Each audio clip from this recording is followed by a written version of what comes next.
میرا نام فاطمہ جلال ہے اور ہمارا جو مضمون ہے کورس ٹائٹل ہے اردو داستان اور ناول۔ جو ہمارا آج کا عنوان ہوگا وہ ہے باغ و بہار، جسے میر امن نے تصنیف کیا ہے۔ باغ و بہار پر بات کرنے سے پہلے ہم اردو داستان کے بارے میں جانیں گے کہ اس کی کیا خصوصیات ہیں، داستانیں کیوں لکھی جاتی ہیں، چونکہ باغ و بہار ایک داستان ہے۔ تو داستان کے بارے میں بات کرتے ہیں کہ داستان کیسے وجود میں آئی۔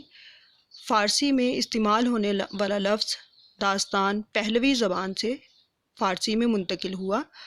فارسی میں داستان بھی رائج ہے، جس کے معنی قصہ یا کہانی کے ہوتے ہیں۔ عربی میں قصہ اور ہندی میں کہانی کے لیے استعمال لفظ داستان کو عام قصہ یا کہانی سے مختلف درجہ اس لیے حاصل ہے کہ غیر محدود طوالت اور مافوق الفطرت عناصر کے بغیر داستان کا سفر ممکن نہیں۔ داستان در حقیقت کہانی در کہانی بیان کا ایسا طریقہ ہے جس میں بے شمار کہانیاں جنم لیتی ہیں اور ہر کہانی میں باہمی ربط ہوتا ہے۔ غیر یقینی واقعات، عجیب و غریب حالات اور سحر یا جادو کے توسط سے کہانی میں انہونے معاملے کو ہونے میں تبدیل کرنے کا وصف موجود ہوتا ہے۔ حیرت، جادو، ٹونا، جن، پری، دیو اور عجیب و غریب مخلوقات پر مشتمل داستان میں بے شمار کردار اور ان کے ذریعے حیرت میں ڈالنے والے کارنامے بیان ہوتے ہیں۔ ان تمام کا تعلق خیالی دنیا سے ہوتا ہے۔ اس طرح خیالی قصے اور کہانیاں، انہونے واقعات، عجیب و غریب کردار کے ساتھ ساتھ مافوق الفطرت عناصر اور غیر فطری رویوں کا وجود کسی قصے میں موجود ہو تو اسے داستان کہتے ہیں۔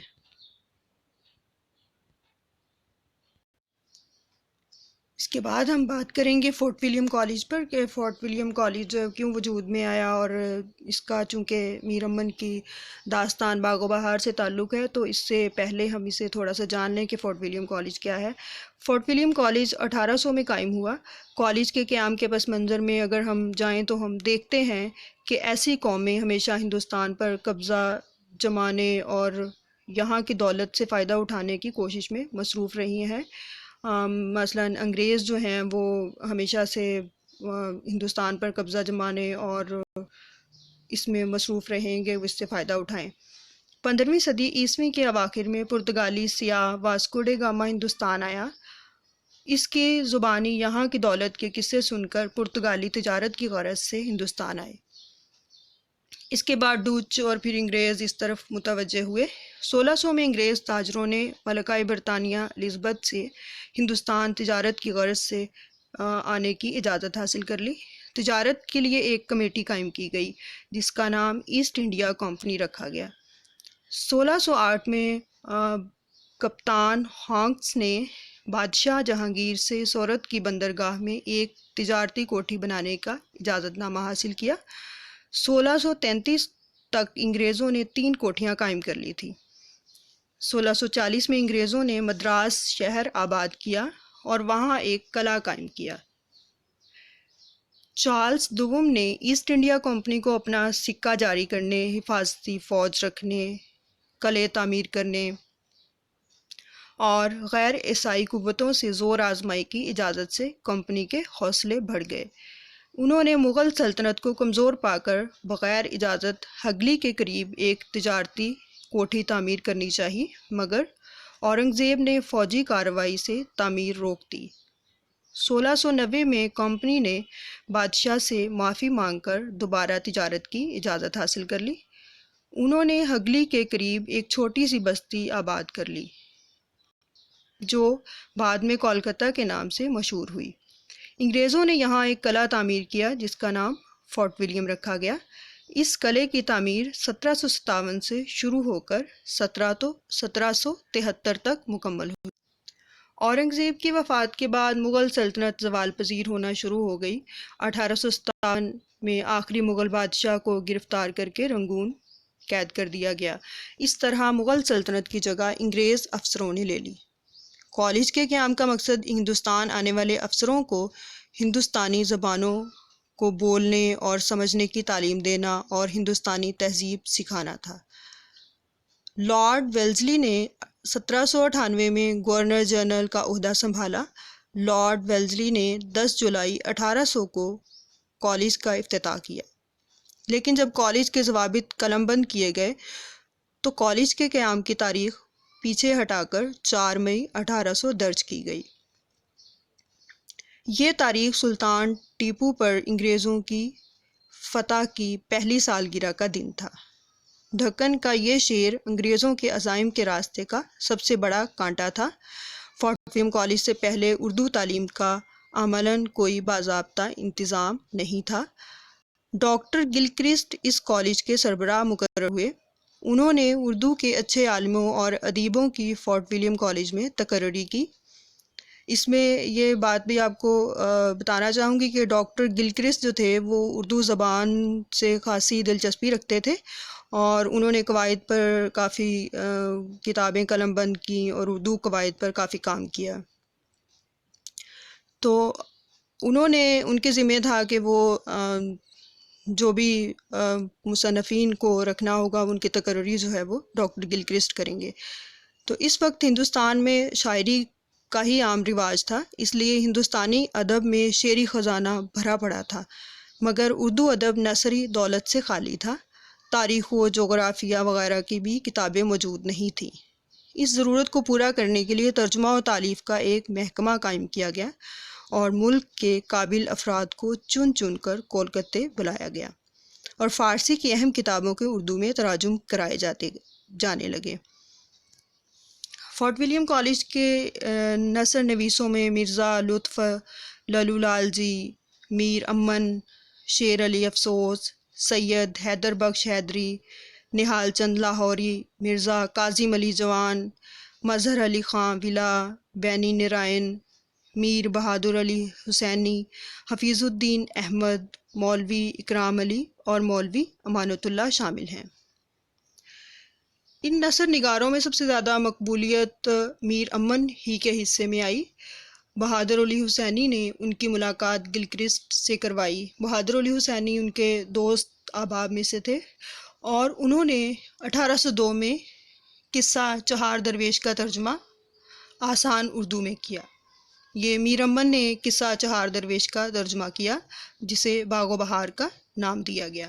اس کتاب نے میر امن کو اردو نثر میں ایک خاص مقام عطا کیا۔ فورٹ ولیم کالج ایک ایسا ادارہ ہے جس نے اردو ادب کو نثری ادب پاروں سے مالا مال کیا۔ اس کالج کے ذریعے نہ صرف اردو زبان و ادب کا ارتقاء بلکہ سادہ، سلیس اور صاف ستھری زبان کا آغاز بھی اسی کالج کی بدولت ہوا۔ اس لیے فورٹ ولیم کی خدمات اردو ادب کی تاریخ میں فراموش نہیں کی جا سکتی۔ لارڈ ویلزلی نے ڈائریکٹرز کے رویے سے بددل ہو کر استعفیٰ دیا اور اگست 1805 میں انگلستان واپس چلے گئے۔ ان کے جانے کے بعد کالج کا زوال شروع ہو گیا۔ 1814 تک یہ کالج زندہ ادارے کی حیثیت سے کام کرتا رہا، لیکن اسے فنڈ نہ ملنے کی وجہ سے اور حکومت کی توجہ کم ہونے کی وجہ سے یہ زوال کا شکار ہوا، اور آخرکار جنوری 1854 میں گورنر جنرل کے حکم سے کالج کا باضابطہ خاتمہ ہو گیا۔ اس کے بعد ہم بات کریں گے دبستان دہلی پر۔ دبستان دہلی کیا ہے؟ دبستان یا اسکول سے مراد مخصوص عہد میں مخصوص حالات میں ایک خاص روایت اور مزاج کے تحت تخلیق ہونے والے شعر و ادب کو مخصوص دبستان کا نام دیا جاتا ہے۔ اسے اسکول آف تھاٹ کہا جاتا ہے۔ جب دبستان دہلی کا نام آتا ہے تو اس سے مراد وہ شاعر و ادیب ہوتے ہیں جو دہلی میں پیدا ہوئے اور انہوں نے دہلی کی ٹکسالی زبان، مخصوص محاورات اور روزمرہ وغیرہ میں اردو شاعری کی تخلیق کی یا اردو نثر کی تخلیق کی۔ اس شہر کے مخصوص روایات و مزاج کا اپنی تخلیقات میں خیال رکھا۔ دبستان دہلی کے وجود میں آنے سے قبل دہلی میں شعر و سخن کی روایت موجود تھی، مگر اردو کے بجائے یہاں فارسی شاعری ہو رہی تھی، اور خسرو، عرفی، نظیری، طالب، صائب، بیدر، حزین وغیرہ فارسی کے نمائندہ شاعر تھے۔ دبستان دہلی کے دور اول کے شعراء میں خان آرزو، آبرو، حاتم، ناجی، مظہر جانے جانا، تاباں، یکرنگ وغیرہ اہم شعراء ہیں۔ ان شعراء کے کلام میں ایہام گوئی کا بہت رواج تھا، لیکن بعد کے شعراء نے ایہام گوئی سے گریز کیا۔ دوسرے دور میں میر، درد، میر، سوز، سودا وغیرہ اہم ہیں۔ ان کے یہاں تصوف کا رنگ صاف دکھائی دیتا ہے۔ پھر میر تقی میر کے یہاں بھی تصوف کی جھلک دکھائی دیتی ہے۔ دبستان دہلی کے شعراء اور ادیبوں کے یہاں داخلی واردات کا بیان ملتا ہے۔ تصنع اور بناوٹ سے گریز کیا جاتا ہے۔ خیالات میں سادگی، زبان میں سلاست تو روانی پائی جاتی ہے۔ آگے چل کر ہم باغ و بہار پر جب بات کریں گے تو دبستان دہلی کے جو اثرات ہیں وہ ہمیں اس میں نظر آئیں گے، کہ جیسے کہ خیالات میں سادگی، زبان میں سلاست، روانی پائی جاتی ہے دبستان دہلی کے شعراء و ادباء کے ہاں، تو اسی طرح ہمیں نظر آئے گا کہ میر امن کی باغ و بہار میں بھی زبان کی سادگی، سلاست اور خیالات کی سادگی پائی گئی ہے۔ تو مثلاً میر اثر کے یہاں عشق کے حقیقی کے پاک جذبات نہایت مناسب الفاظ میں ادا کیے جاتے ہیں۔ میر تقی میر کے ہاں عشق حقیقی کے ساتھ عشق مجازی بھی پایا جاتا ہے۔ بہادر شاہ ظفر، مومن و غالب ذوق کا بھی یہی روایتی اور مخصوص انداز ہے۔ شمالی ہند میں ایک طویل عرصے تک شاعری کا ہی رواج رہا، لیکن بعد میں نثر لکھنے والے کا بھی رواج عام ہوا اور بہت سی نثری تخلیقات منظر عام پر آئیں، جیسے میر عطا حسین کی نو طرز مرصع بھی دہلی میں لکھی گئی۔ نو طرز مرصع میں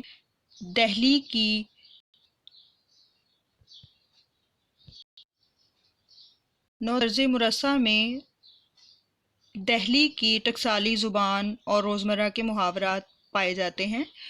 نو طرز مرصع 18ویں صدی کی سب سے اہم اردو داستان ہے، جس کے مؤلف میر عطا حسین خاں تحسین ہیں۔ قیاس ہے کہ یہ داستان 1775 سے قبل یعنی شجاع الدولہ کے عہد میں مکمل ہوئی۔ تحسین کا بیان ہے کہ جنرل اسمتھ کے ہمراہ وہ کشتی کے ذریعے گنگا کے راستے کولکتے جا رہے تھے۔ ایک رفیق سفر نے وقت کاٹنے کو یہ داستان سنائی۔ تحسین کو خیال آیا کہ اسے اردو میں لکھنا چاہیے۔ اسی سفر کے دوران چند ابتدائی صفحات لکھ بھی ڈالے۔ کولکتہ پہنچنے کے بعد ان کا تبادلہ عظیم آباد ہو گیا اور یہ کام ادھورا رہ گیا۔ آخرکار 1775 سے قبل یہ کتاب مکمل ہوئی۔ نو طرز مرصع کا اسلوب مصنوعی اور پرتکلف ہے، مبالغہ آرائی حد سے زیادہ ہے، استعارہ و تشبیہ کا استعمال بکثرت ہے، عربی فارسی الفاظ کی بھرمار ہے۔ فارسی الفاظ کی کثرت کا ایک سبب یہ بھی ہے کہ یہ قصہ فارسی زبان یعنی قصہ چہار درویش سے لیا گیا ہے۔ 17ویں صدی کی سبرس اور 18ویں صدی کی نو طرز مرصع کے بعد 19ویں صدی کا سورج اس شان سے طلوع ہوتا ہے کہ کولکتہ میں فورٹ ولیم کالج کی بنیاد پڑی اور اس کی سرپرستی میں اردو نثر کو بہت فروغ حاصل ہوا۔ داستانوں کی طرف خاص طور پر توجہ کی جاتی ہے۔ دوسری زبانوں کے قصے اردو زبان میں منتقل کروائے گئے۔ دبستان دہلی کا جب ہم ذکر کریں تو اس میں میر امن کا ذکر بھی آتا ہے۔ پھر میر امن دہلوی کی باغ و بہار اور گنج خوبی میں دہلی کی روایات، وہاں کی زبان اور وہاں کا مزاج بولتا نظر آتا ہے۔ حالانکہ میر امن نے ان کتابوں کو فورٹ ولیم کالج کولکتہ کے تحت ترجمہ کیا، مگر اپنے انداز بیان اور طرز تحریر اور زبان و اسلوب کے لحاظ سے اس میں دہلویت موجود ہے۔ انشاء اللہ خاں کی رانی کیتکی کی کہانی بھی بالکل عام ہندوستانی زبان میں لکھی گئی ہے، جو شمالی ہند میں اردو ادب کا بہترین نمونہ ہے۔ شمالی ہند میں اردو ادب کے ارتقاء و بقا کے لیے دہلی دبستان کا اہم مقام ہے، جس کے بغیر شمالی ہند میں اردو ادب کی تاریخ کا باب نامکمل رہے گا۔ یہ تھا کچھ پس منظری خاکہ. اس کو عزیز طلبہ اپنے اسے ذہن میں رکھنا ہے. اس کو ذہن میں رکھتے ہوئے ہم باقی آئندہ جو تفاصیل پڑھیں گے تو اس میں بار بار ذکر آئے گا، دبستان دہلی کا ذکر آئے گا، یا دہلوی تہذیب کا ذکر آئے گا، یا دہلوی روایات کا ذکر آئے گا، فورٹ ولیم کالج کا ذکر آئے گا، داستان کا ذکر آئے گا. تو آپ نے ان چیزوں کو ذہن میں رکھنا ہے. اب ہم بات کرتے ہیں میر امن پر. میر امن احوال و آثار. میر امن جن کا نام بعض تذکرہ نگاروں نے میر امان بھی لکھا ہے، اور دہلی کے رہنے والے تھے. لطف تخلص کرتے تھے. ان کے بارے میں جو بھی معلومات ملی ہیں وہ ان کے باغ و بہار کے دیباچے کے ذریعے سے ہی ملی ہیں. باقی میر امن نے اپنے بارے میں کسی کو بھی کچھ نہیں بتایا، نہ کہیں کچھ لکھا ہے، نہ اس سے پہلے انہوں نے کچھ لکھا تھا کہ جو ان کے بارے میں پتہ چل سکتا. میر امن کے بارے میں زیادہ معلومات فراہم نہیں ہوتی. باغ و بہار کا دیباچہ ہی ان کے احوال کو جاننے کا اہم ذریعہ ہے. ایک اندازے کے مطابق کہا جا سکتا ہے کہ ان کی ولادت 18ویں صدی میں محمد شاہ کے عہد میں ہوئی ہوگی. بعض محققین نے 1750 کے آس پاس ان کی ولادت تسلیم کی ہے. میر امن نے اپنی دونوں کتابوں یعنی باغ و بہار اور گنج خوبی میں خود کو دلی والا کہا ہے. اس سے یہ بات تو یقینی ہے کہ میر امن کا تعلق دلی سے تھا، لیکن یہ بتانا مشکل ہے کہ وہ کون سی دلی ہے. رشید حسن خان کا قیاس ہے کہ ان کا تعلق فصیل سے باہر کے ایک محلہ سید واڑہ سے ہو سکتا ہے جہاں کے میر حسن تھے، اس لیے کہ میر امن بھی سید تھے. میر امن کا خاندان کئی پشتوں سے دلی میں آباد تھا. میر امن اپنے بارے میں جو باغ و بہار کے دیباچے میں لکھتے ہیں کہ میر امن کے بیان کے مطابق ان کے اجداد کے پاس جاگیریں اور منصب رہے، لیکن 18ویں صدی میں دلی کی سلطنت کی کمزوری، بدحالی اور بربادی سے ان کا خاندان بھی بہت زیادہ متاثر ہوا. میر امن نے لکھا ہے کہ احمد شاہ ابدالی کے حملوں سے گھر بار تباہ ہوا اور سورج مل چاٹ نے جاگیریں ضبط کر لی. وہ دوسرے افراد کی طرح دلی سے ہجرت کرنے کے لیے مجبور ہو گئے. یہی وہ زمانہ تھا جب دہلی سے ہزاروں لوگ نقل مکانی کر کے دوسرے شہروں میں آباد ہوئے. میر امن نے عظیم آباد میں سکونت اختیار کی. یہ عظیم آباد پٹنہ کا شہر ہے. اس کے ساتھ ان کے گھر کے 10 افراد موجود تھے. میر امن کافی عرصے تک عظیم آباد میں رہے. 1798-99 میں روزگار کی تلاش میں تنہا کولکتہ کے لیے روانہ ہوئے اور نواب دلاور جنگ کے چھوٹے بھائی میر محمد کاظم خان کے اتالیق مقرر ہوئے. 2 سال تک وہاں ملازمت کی، لیکن جب دل اکتا گیا تو میر بہادر علی کے ذریعے جان گلکرسٹ تک پہنچے اور فورٹ ولیم کالج کی ملازمت کی. فورٹ ولیم کالج کے قیام کے بعد ہندوستانی زبانوں کے شعبہ کی ذمہ داری ڈاکٹر جان گلکرسٹ کے سپرد کی گئی تھی. گلکرسٹ نے اپنے تقرر کے بعد ہندوستان کے نامور ادیبوں اور مترجمین کو کالج میں ملازم رکھا تاکہ عربی، فارسی اور سنسکرت میں موجود قصے، کہانیوں اور دیگر علوم کی کتابوں کا سادہ اور سلیس اردو میں ترجمہ ہو سکے. انگریزوں کو ہندوستانی تہذیب و تمدن، تاریخ و جغرافیہ اور زبانوں سے واقف کرانے کا یہ سب سے بہتر طریقہ تھا. میر امن کا تقرر 4 مئی 1801 کو فورٹ ولیم کالج میں 40 روپے ماہوار تنخواہ پر ہوا. اتفاق یہ ہے کہ میر بہادر علی حسینی کا تقرر بھی اسی دن ہوا جن کے واسطے سے میر امن گلکرسٹ تک پہنچے تھے. دونوں کے تقرر میں فرق یہ تھا کہ بہادر علی چیف منشی کے عہدے پر فائز ہوئے جن کی تنخواہ 200 روپے ماہوار تھی، اور میر امن کا تقرر ماتحت منشی کے طور پر ہوا. فورٹ ولیم کالج سے میر امن 5 برس وابستہ رہے.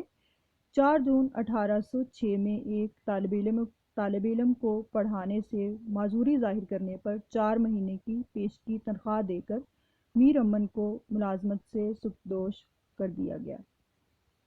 میر امن کالج کی ملازمت سے سبکدوش ہونے کے بعد کتنے عرصے تک زندہ رہے اس کے بارے میں کچھ معلومات فراہم نہیں ہوتی.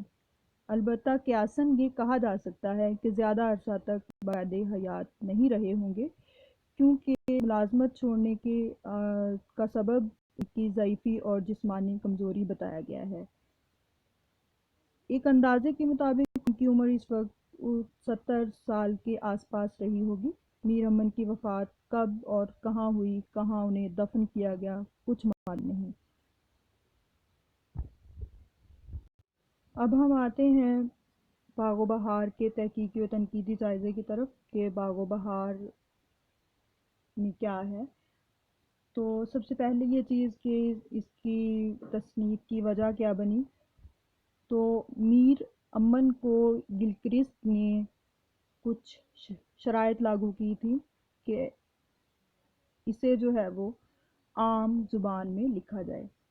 تو وہ مقدمے میں کچھ الفاظ اس طرح سے درج لکھتے ہیں کہ اب خداوند نعمت نجیبوں کے قدردان جان گلکرسٹ نے لطف سے فرمایا کہ اس قصے کو ٹھیٹھ ہندوستانی گفتگو میں جو اردو کے لوگ ہندو مسلمان عورت مرد لڑکے بالغ خاص و عام آپس میں بولتے چالتے ہیں ترجمہ کرو۔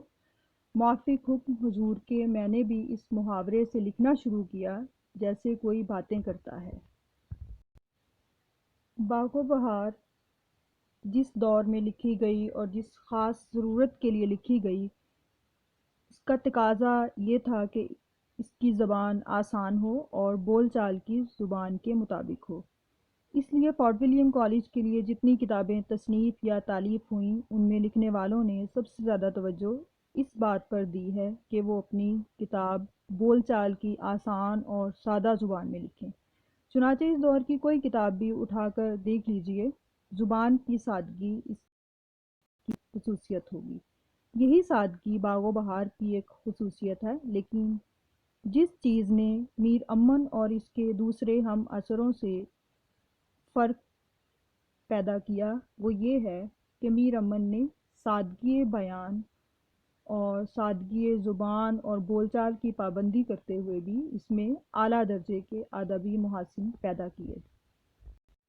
اس طرح میر امن نے بیان کی سادگی، فصاحت، سیاست اور ادبیت کا ایک معیار قائم کر دیا۔ اب ہم بات کریں گے کہ باغ و بہار کا قصہ کیسے وجود میں آیا اور میر امن نے باغ و بہار لکھتے وقت کیا بتایا کہ یہ قصہ کہاں سے اسے ملا یا اس نے ترجمہ کیا یا تصنیف ہے کیا ہے۔ تو وہ باغ و بہار کے مقدمے میں لکھتے ہیں کہ یہ قصہ 4 درویشوں کا ابتدا میں امیر خسرو دہلوی ان کے مرشد نظام الدین اولیاء جن سے انہیں بہت روحانی لگاؤ تھا، بہت محبت کرتے تھے ان سے اور ان کے پہلو میں دفن ہونے کی خواہش ان کی تھی جو پوری بھی ہوئی۔ تو نظام الدین اولیاء بیمار پڑ گئے تو ان کی بیماری میں ان کا دل بہلانے کے لیے امیر خسرو انہیں قصہ سنایا کرتے تھے اور وہ قصہ جو ہے وہ انہیں 40 دن تک سناتے رہے۔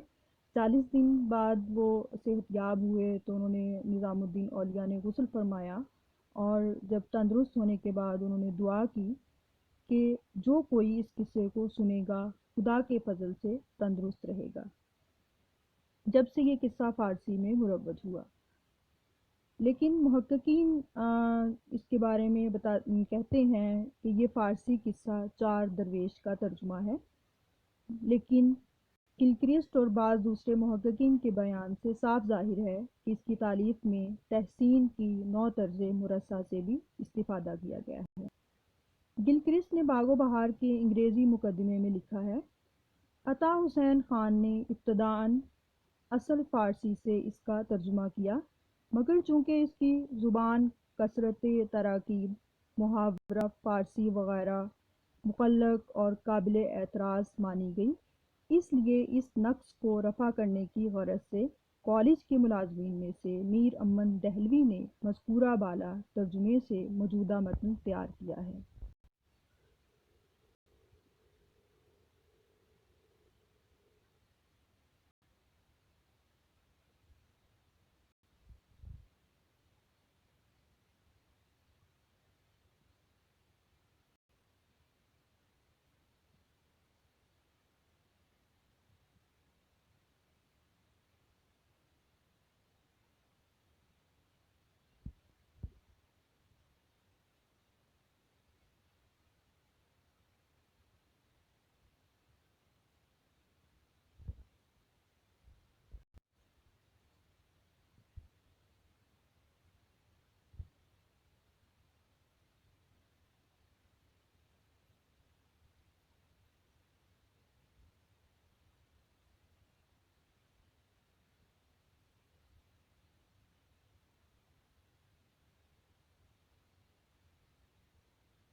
اس میں 4 درویشوں کا قصہ ہے. اس میں ایک بادشاہ آزاد بخت بھی شامل ہے اور ایک خواجہ سرپرست کی کہانی ہے. داستان ایک خاص انداز سے بیان کی گئی ہے. کسی بھی داستان کی کامیابی کا انحصار اس کے انداز بیان پر ہوتا ہے. کسی بھی داستان کی کامیابی انداز بیان اور اس کی فضا سازی پر ہوتی ہے. داستان کیونکہ مختلف قصوں کی شمولیت سے بنتی ہے، اس لیے طوالت یا اختصار کوئی معنی نہیں رکھتا. داستان امیر حمزہ اور بوستان خیال کی طوالت کی وجہ متعدد واقعات اور قصوں کی شمولیت ہے. باغ و بہار یا فسانہ عجائب کم واقعات کے اختصار کی وجہ سے مختصر ہیں، لیکن فنی اعتبار سے مکمل اور جامع ہیں، اور تمام واقعات ایک کہانی کا حصہ معلوم ہوتے ہیں. قصہ گو نے 4 درویش کو ایک داستان میں باندھنے کے لیے بادشاہ آزاد بخت کو مرکزی کردار بنا کر ان کے ہر قصے کو داستان کا حصہ بنا دیا ہے. بظاہر ہر قصہ اپنی علیحدہ کہانی رکھتا ہے اور چاروں میں ایک دوسرے سے کسی کا کوئی واقعہ یا کردار میل نہیں کھاتا، لیکن آغاز، درمیان، اختتام پر آزاد بخت کا قصہ شامل کر کے ہر قصہ کو ایک دوسرے سے جوڑنے کی کوشش کی گئی ہے. ہر داستان اسی طرح شروع اور اسی طرح انجام پاتی ہے. داستان کے پلاٹ کی بنت کا انداز یہی ہے. ہر قصہ ایک دوسرے میں پیوستہ معلوم ہوتا ہے. داستانوں میں حیرت و استعجاب کی فضا تیار کرنے کے لیے مافوق الفطرت عناصر کو شامل کیا جاتا ہے، لیکن باغ و بہار میں فوق الفطرت عناصر بہت کم ہیں. یہاں غیر ضروری طور پر فوق الفطرت عناصر کو شامل کر کے نہ تو داستان کو طول دیا گیا ہے اور نہ مبالغہ آرائی کی گئی ہے. یوں بھی باغ و بہار کے پلاٹ میں میر امن کو کوئی خاص دخل نہیں ہے، کیونکہ یہ قصہ ان کا طبع زاد نہیں. انہوں نے فارسی کے قصہ 4 درویش یا تحسین کی نو طرز مرصع سے استفادہ کیا ہے. میر امن کے جوہر تو ان کے اسلوب میں پوشیدہ ہیں. پہلے ذکر کیا جا چکا ہے کہ میر امن کی باغ و بہار لکھنے کا مقصد تھا. اس پر بات ہو چکی ہے کہ اس میں عام بول چال کی زبان کا استعمال کیا گیا ہے.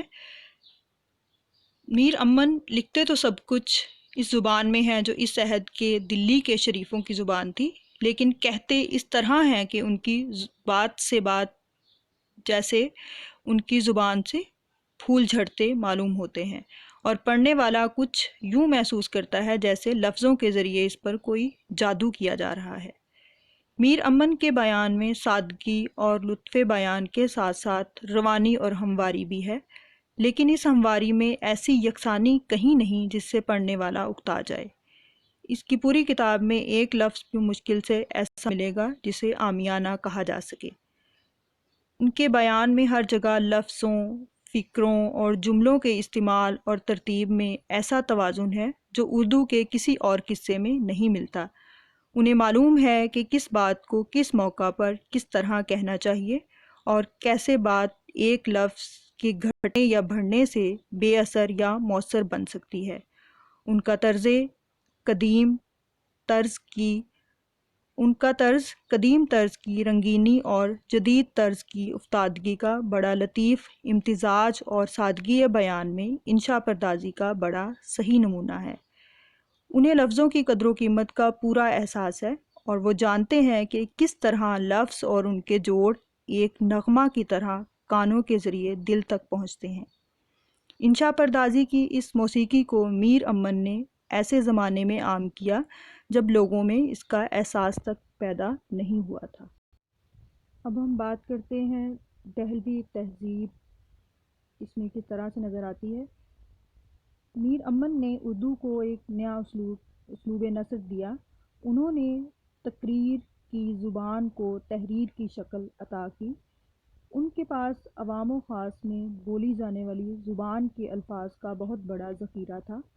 انہوں نے بہت سے ایسے الفاظ باغ و بہار میں استعمال کیے ہیں جو دہلی اور اس کے آس پاس بولے جاتے رہے ہوں گے، لیکن کسی کتاب میں موجود نہیں ہیں. آج بھی بہت سے لوگ بول چال میں بعض ایسے لفظ استعمال کرتے ہیں جن کی کوئی کتابی سند نہیں ملتی۔ میر امن کی پوری کوشش رہی ہے کہ عوام کے بیچ مستعمل زبان محاورے ہی باغ و بہار کے بیان میں شامل کیے جائیں۔ وہ خود لکھتے ہیں کہ میں نے بھی اس محاورے سے لکھنا شروع کیا جیسے کوئی باتیں کرتا ہے۔ میر امن کا یہی انداز بیان ان کی خصوصیت بن گیا۔ یہ اسلوب ان کے نام سے پہچانا جانے لگا۔ ہر تذکرہ نگار اور ناقد نے باغ و بہار کا ذکر کرتے وقت اس کے طرز بیان کی سادگی، دلکشی، فصاحت اور بلاغت پر ہی گفتگو کی۔ میر امن کے اسلوب میں زمینی رنگ نظر آتا ہے، ان کے محاوروں میں فارسی نہیں اور اردو کا مقامی انداز دکھائی دیتا ہے۔ اب ہم بات کرتے ہیں قوافی کے استعمال پر کہ میر امن نے قوافی کا استعمال کس طرح سے کیا ہے۔ تو میر امن کے جملوں میں قوافی کا استعمال لاشعوری طور پر نظر آتا ہے، اور آپ کسی بھی پیج کو پلٹ کے یا کہیں سے بھی آپ پڑھ کے دیکھ لیں تو آپ کو قوافی کا استعمال تواتر سے نظر آئے گا۔ جیسے کہ ایک مثال پیش کرتی ہوں، ذرا کان دھر کر سنو اور منصفی کرو۔ ایک اور مزید مثال، وزیر حضور میں آیا آداب بجا لایا، رات کو ساتھ سوتا دن کو یوں ہی اٹھ کھڑا ہوتا، ایک بڑھیا شیطان کی خالہ اس کا خدا کرے منہ کالا۔ قوافی کی تکرار کی بھی بے شمار مثالیں نظر آتی ہیں۔ باغ و بہار میں موجود کہیں کہیں تو عبارت میں 3 قوافی یا مسلسل قوافی بھی نظر آتے ہیں، لیکن وہ عبارت کے تسلسل میں رکاوٹ نہیں بنتے۔ روزمرہ اور محاوروں کا بھی میر امن نے برجستہ استعمال کیا ہے۔ مثلا، تم نے آستین میں سانپ پالے ہیں، سر سے پاؤں تک آگ لگ گئی اور انگاروں پر لوٹنے لگی۔ خوشی کے مارے ایسا پھولا کہ جامے میں نہ سماتا تھا، اس کی چھاتی پر سانپ پھر گیا،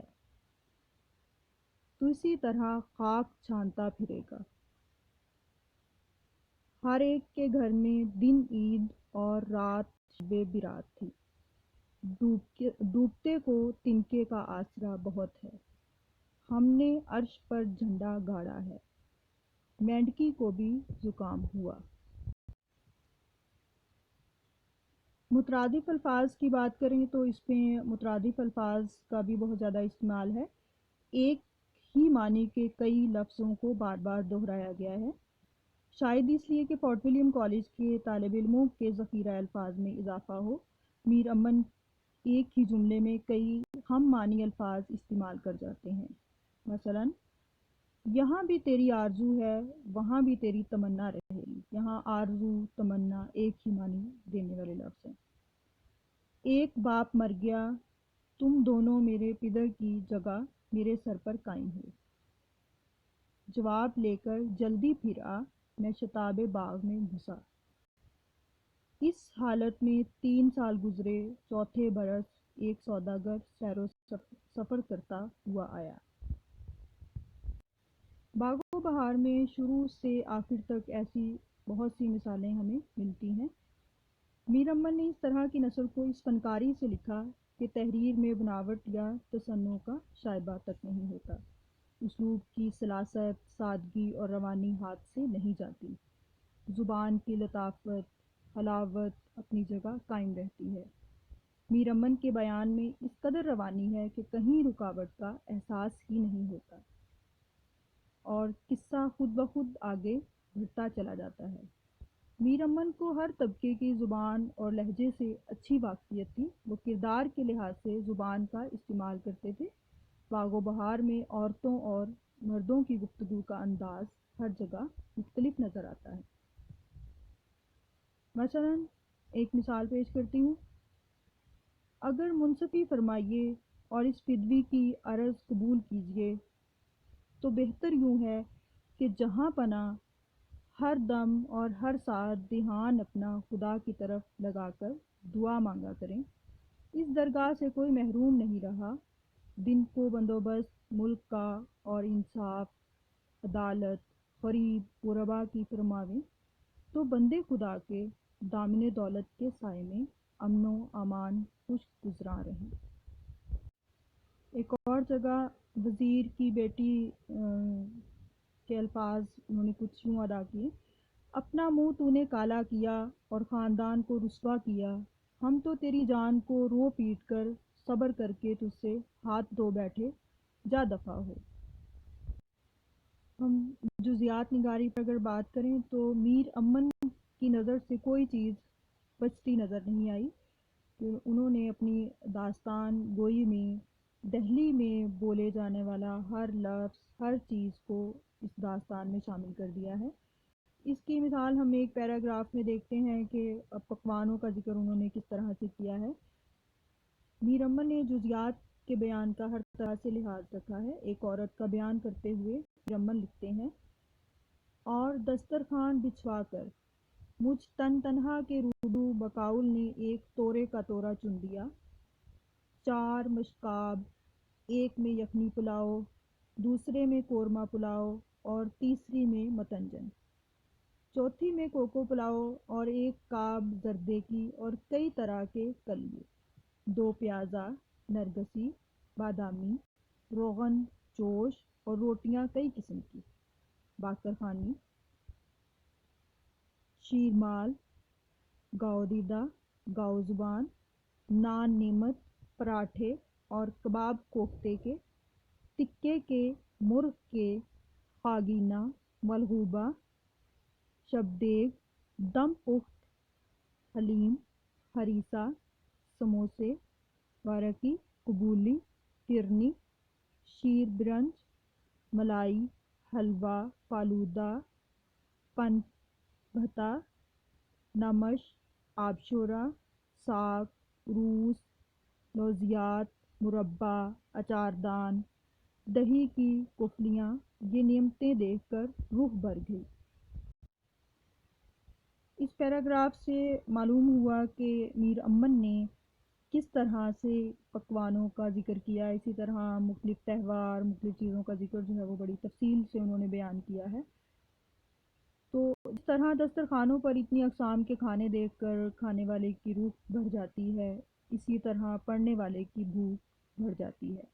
کھانے کے بعد تکلفات کا منظر ملاحظہ کیجیے: جب دسترخوان اٹھا، زیر انداز کاشانی مخمل کا مکیشی بچھا کر، چلمچی آفتابہ طلائی لا کر، بیسن دان میں خوشبو بیسن دے کر، گرم پانی سے میرے ہاتھ دھلائے، پھر پاندان جڑاؤ میں گلوریاں سونے کے پکھروٹوں میں بندھی ہوئی اور چوگڑوں میں کلوریاں اور چکنی سپاریاں اور لوگ الائچیاں روپے کے ورقوں میں پر مڑی ہوئی لا کر رکھی۔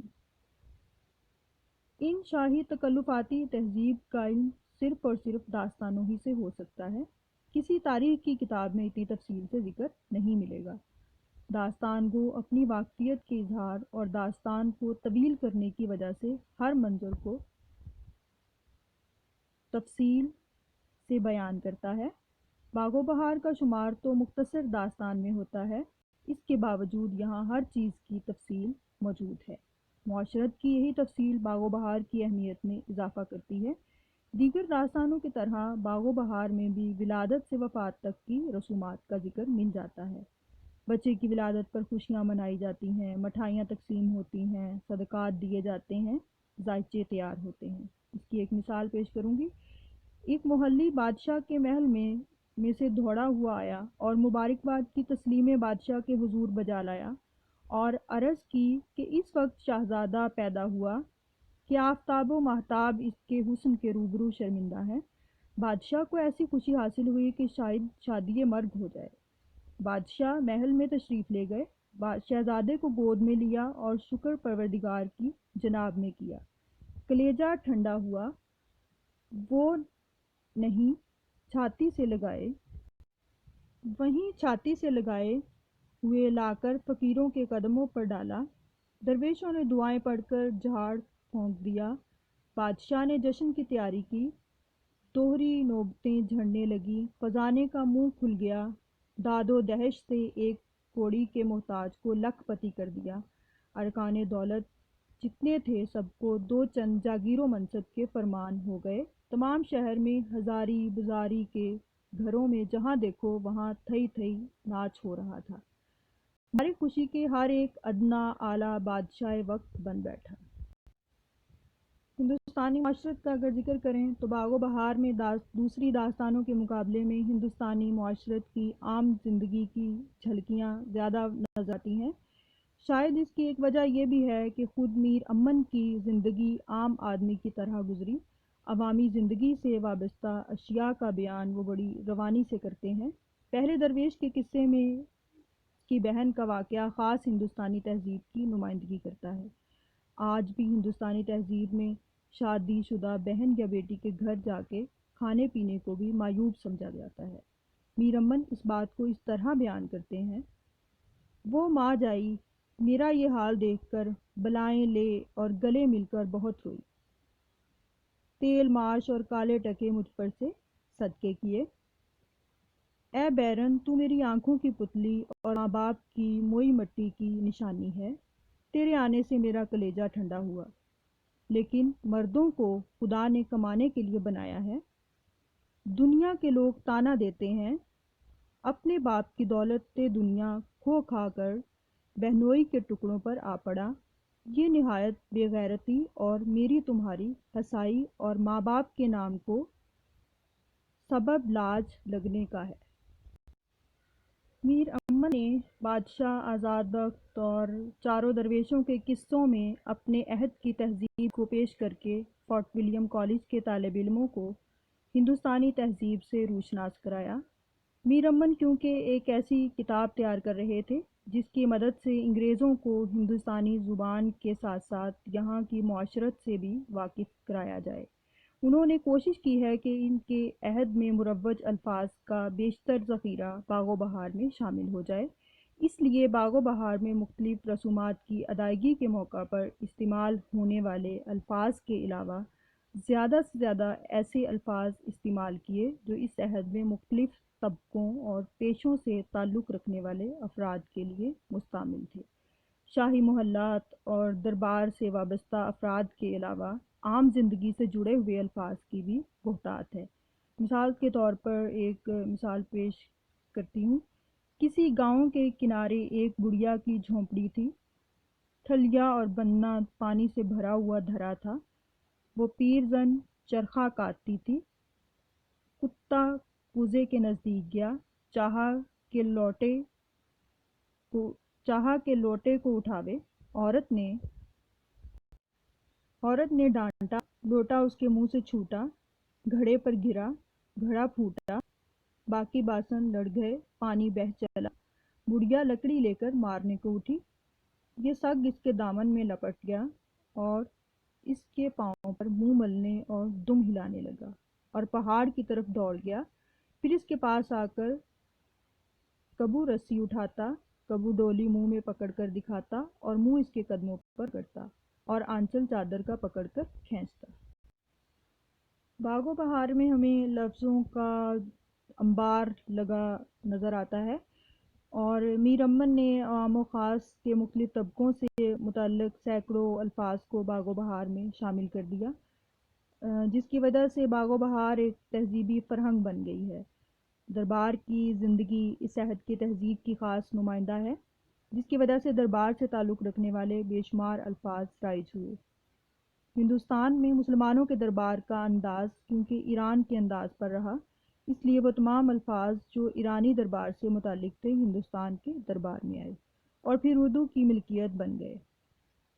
مثلاً بادشاہ اور دربار سے وابستہ الفاظ کا ایک بڑا ذخیرہ باغ و بہار میں موجود ہے، جیسے وزیر، امرا، میر منشی، میر بخشی، قاضی، مفتی، عالم، کوتوال، کلادار، دیوان خانہ، دربان، لونڈی، کنیز، غلام،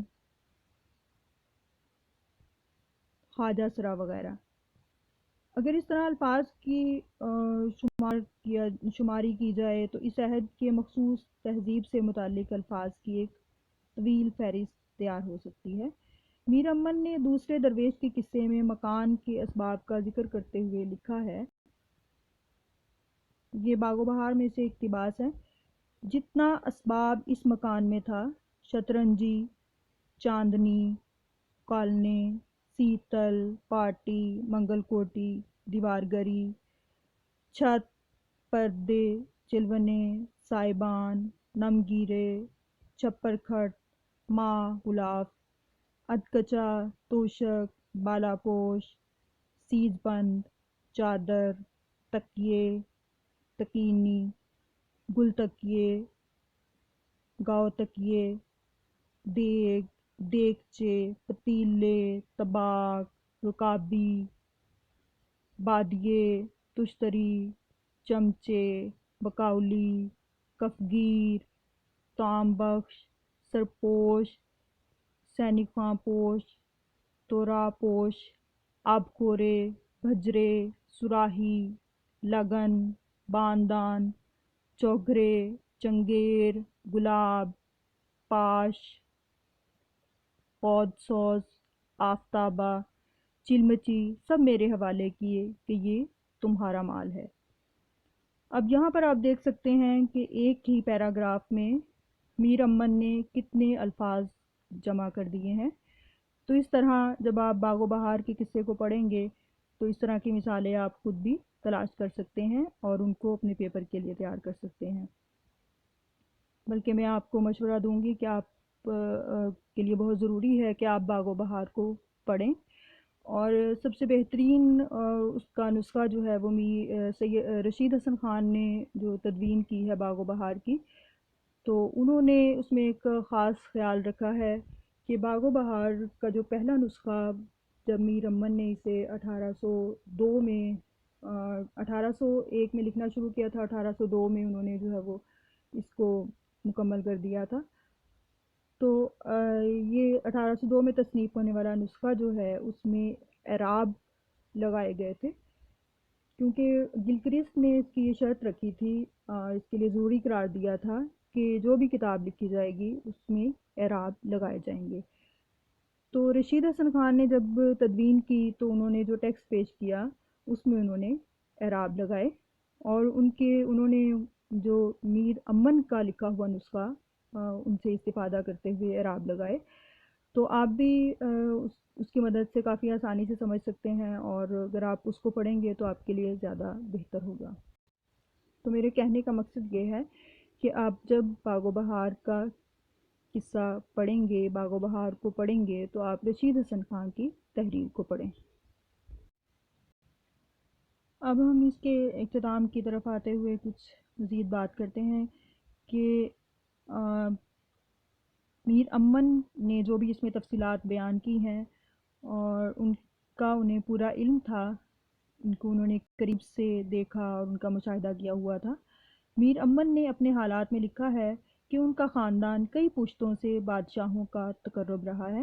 اس قرب نے انہیں شاہوں اور وزیروں، امیروں کی زندگی کو قریب سے دیکھنے کا موقع دیا، اور انہیں اندازہ ہوا کہ بادشاہوں اور وزیروں، امیروں کی مجلسی زندگی کا انداز کیا ہوتا ہے، وہ اپنی بزمیں کس طرح آراستہ کرتے ہیں، ان کے ہاں دعوتوں کا اہتمام کس طرح ہوتا ہے، ان کے دسترخوان پر کیا کیا ایوان نعمت فراہم کیے جاتے ہیں۔ اب یہاں پر میں تھوڑا سا آپ کو بتانا چاہوں گی کہ انہوں نے جو ذکر کیا ہے دسترخوان پر نعمتوں کا، تو میر امن نے بے موسمی پھل بھی اس میں لکھ دیے ہیں۔